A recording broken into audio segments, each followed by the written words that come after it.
And you mentioned a term to me during our interactions over the last year, and that term or that concept is pain is my friend. It is. Pain is my friend. And, when you shared that with me, you also kind of shared the notion that you climbed Mount Kilimanjaro on a fake ankle. Artificial. I say fake, I know it. On an artificial ankle. On a fake ankle, you climbed Mount Kilimanjaro, and you mentioned the concept of pain is my friend. Talk a little bit about, well, first tell me about, what made you decide to go to, Tanzania and climb Mount Kilimanjaro, one, on an artificial ankle. That's one. But then two, how did you come to realize pain is your friend? Well, all the progress, mostly spiritual, that I have received in last many years has been because I have this companion who is always with me. He never leaves me.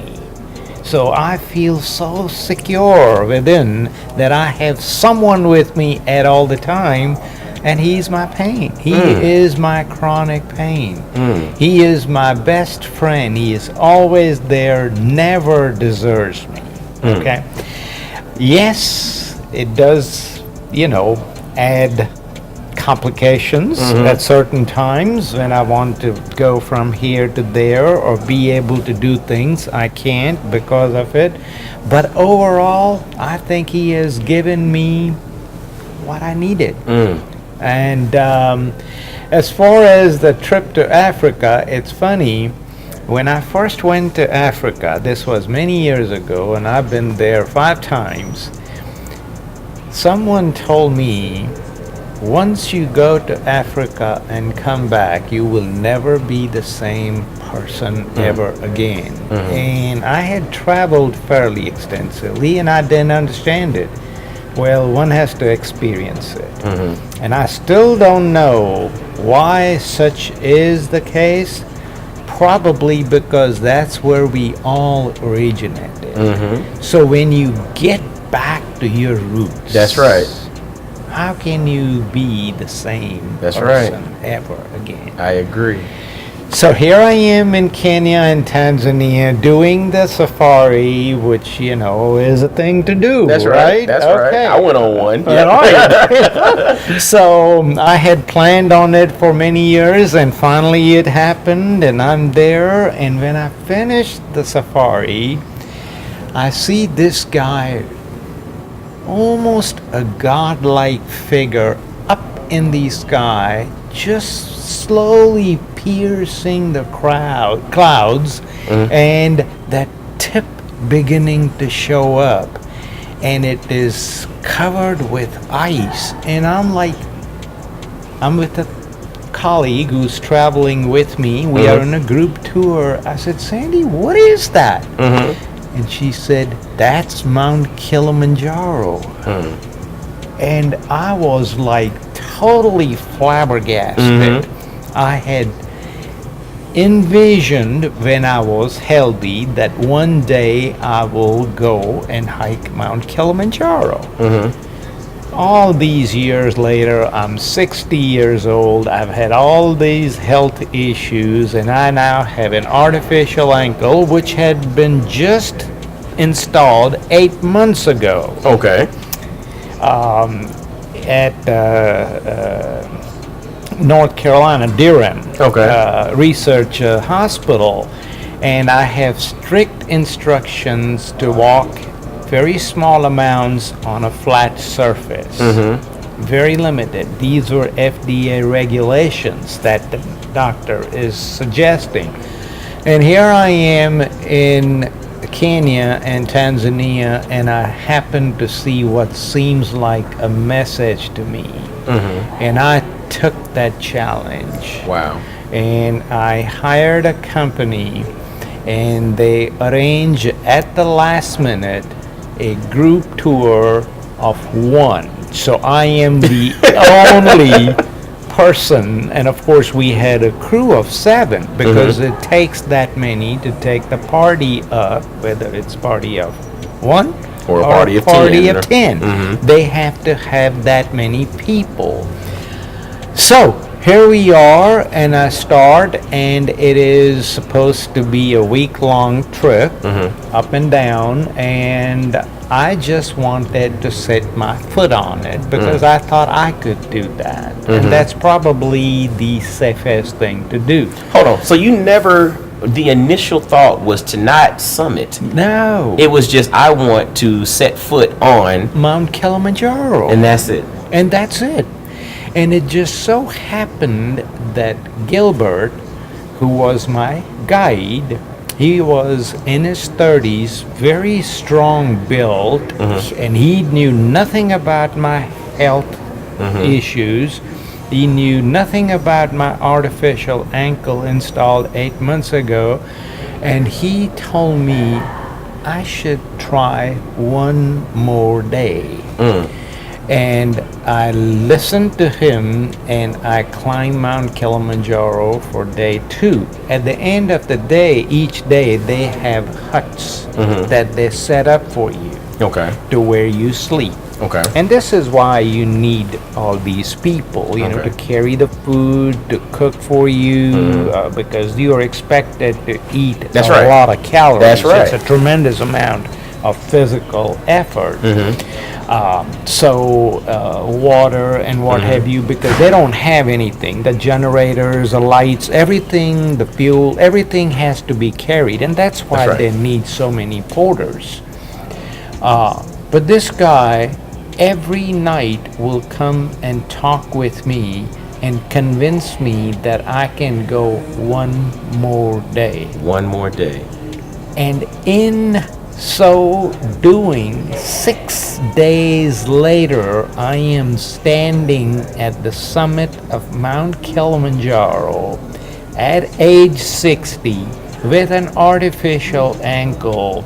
And from all my research, I haven't found another case of someone of that age with an artificial ankle who has summited Kilimanjaro. And what's powerful about that was the fact that you hired this crew to start the journey, Correct. but you started without any intention of actually summiting. Correct. But every day, that little voice that Gilbert kind of placed inside of you Yes. gave you the encouragement Yes. to take it up to that next level each day. I think back, and it's funny, you know, because I look for connections. Like, that's my Yes. whole thing. My name is not Gilbert, I'm Mike. Right. But I think back to that moment in the gym when you were hunched over, Yes. grimacing in pain, Yes. everything around you was moving. Yes. And me just randomly doing what I feel like I'm called to do. I see a guy hunched over in pain. Yep. But maybe, and it was just a summit from the bench in the gym locker room to your car. Yep. But you needed that encouragement I did. to get from the locker room to the car, just like Gilbert gave you the encouragement to go from putting your foot on the bottom to reaching that next plateau. Yep. Every day. Every single day. And you also did not let us know that, and you shared with me this scenario, that you were kicking and screaming. You know, each time, and you probably had a few, you know, 4-letter words for Gilbert. Each time that he mentioned Yep. that you should go another day, you're like, okay, right? But that's what you were needing. Correct. And that spoke to you in a way that you got out of your own way and allowed that little voice to speak to something inside of you that was no longer Harry, Correct. which had become Haresh. Yes. Because Harry wouldn't have listened. Harry would have told him, you know what, blankety blankety blank, I put my foot on this mountain, thank you for your service, here's your tip, I'm gone. Yep. But because that void had started to become filled, Yes. and those layers started to become peeled, Yes. and Haresh started to emerge, Yep.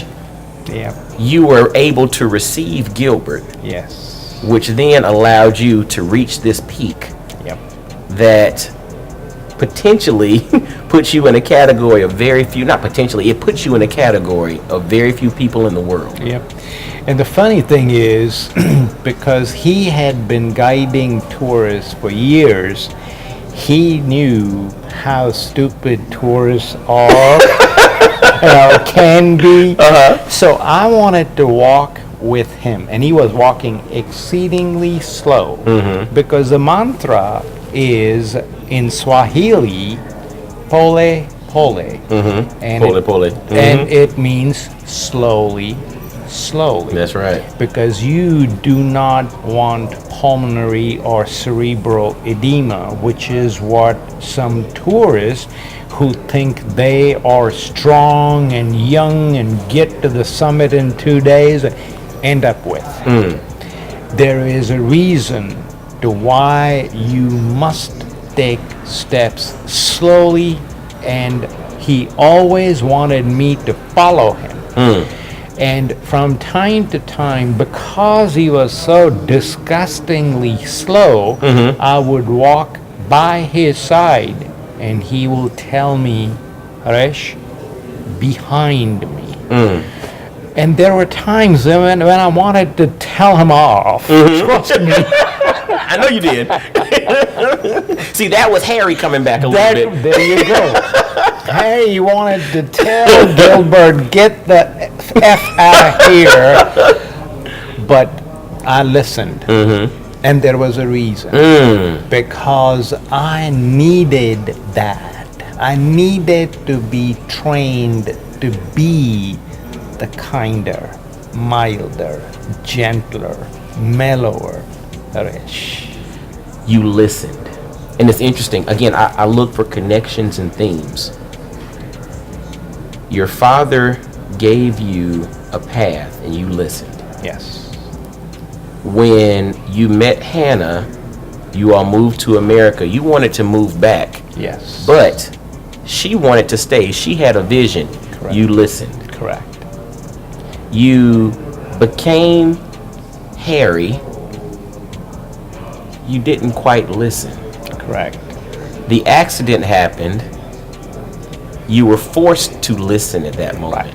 Had no choice. You had no choice I because couldn't you go to couldn't- the bathroom without the help of a nurse at my home. That's right. You listened. Yes. You got to Kilimanjaro Yes. and you listened. Yes. So Harry represents this mask or these layers. Haresh represents the layers being pulled off. Yep. But each aspect in which I see that you listened, you were representing Haresh. Yes. When you created Harry, you weren't listening. Correct. So when you think about this summit, when you think about getting to the top of this mountain Right. that you never intended on Correct. getting to from the get-go, Well, in my book, it was not feasible. it wasn't feasible. You know, it wasn't possible. artificial ankle. You don't summit Kilimanjaro. But you listened. Did You listened. You got to the top because you listened. correct. After you got to the top, you accomplished something that didn't seem possible. Right. Because you listened. What was then spoken to you? When I say spoken to you, spoken to your soul at that moment. Well, at that time, I felt the closest to my daddy's spirit. Not that I'm ever too far or he too far from me, but that was the time where I felt I finally, the whole journey had culminated into the final phase of where now I must follow in his footsteps. He was a giver his entire life. From the time he lost his father at his age 5 to the time when he passed on, all he had done is, whether it was his mother, his 2 sisters, or his children, he had only given. And now was my time To to give. start the giving. And that's when this whole process of giving entered my domain.